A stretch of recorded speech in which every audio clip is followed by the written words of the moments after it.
There is a lockdown, we all have to obey the law. But in addition to the lockdown, schools are closed.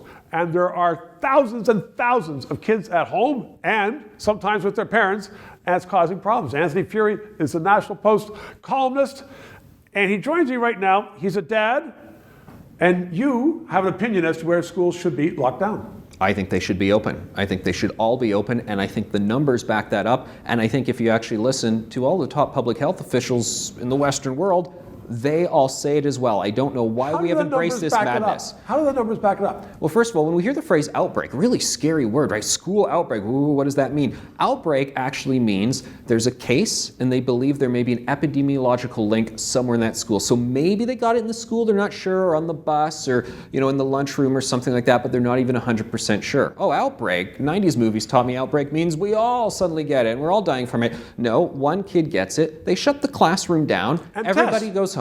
And test. It's actually not mandatory for everyone in the class to get tested right now as the protocols are, but most people do voluntarily go get tested. And here's what happens, Stephen. They go home. People do get tested. The one kid who has it, by the way, has it mildly, is totally fine later. 14 days later, all the other kids are fine. They all go back to school. So when we see these numbers about schools having cases, school outbreaks, hold on a second. It's not what it seems. And what's the cost of the schools being closed down?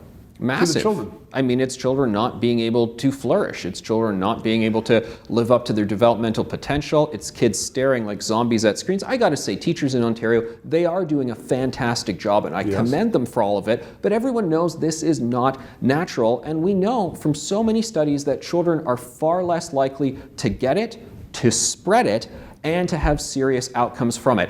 All of the data out there, I know you're not supposed to compare flu with coronavirus, but with children it's instructive to do so, because with influenza, about 3 times more kids are hospitalized per year in Canada than so far have been hospitalized with COVID, and not a single school child has died of COVID in Ontario, whereas every year about 10 kids unfortunately die of the flu in Canada. I guess there's another cost as well. It's not just kids learning and kids being not learning or staying looking at a screen all day. It's the socialization.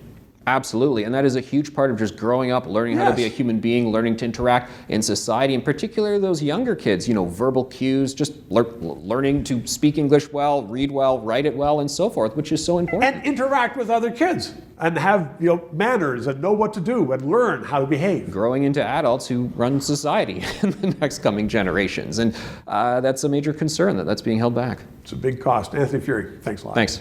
3 minutes. So thank you for watching, and please make sure that you subscribe and tell your friends. We are going to have lots of fabulous shows coming up in the new year.